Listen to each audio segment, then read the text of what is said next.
Charlie, yesterday you had the TV radio listed as a proactive marketing in your presentation. Can you elaborate on why you placed it there and not passive marketing? And for everyone else, how do you determine whether you should be spending more or less on your TV radio ads? I know it can feel kind of nebulous on the kind of effect it's having on your leads. Well, the TV and radio, for us, it was more TV than radio. We layered that on top of a very diversified marketing portfolio, and it was all really strong, direct response, call to action type marketing. It was not just, hey, we got windows, come and get them. It was there was always promotions, there was calls to action, a lot of urgency, and that complemented all the other media we were doing. So that's why I listed as proactive.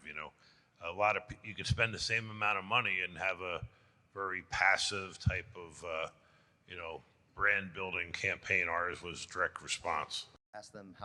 I asked also how they determined whether they should spend more or less on their radio or TV ads. The metrics, everything's tracked.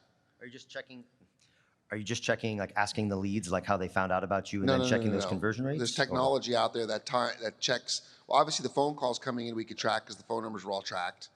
We could then tie the clicks on the website to the airings of the commercials to know when we got a spike on the website that they actually came because of the commercials.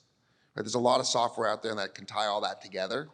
So very sophisticatedly, we would look at the return, and if the return worked, we'd invest more money. Okay. If the return didn't, we pulled it back. Makes sense. TV, it builds trust. Don't forget that.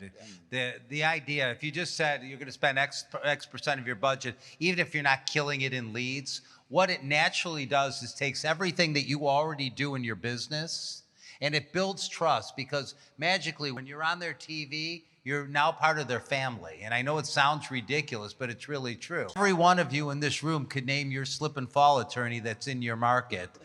Call Sam Bernstein or whatever it may be. That happens in every market. And what's happening is they're all trying to build trust, and we have to do the same things one way or another. And TV really helps, and it does help the closing percentage for most of the business.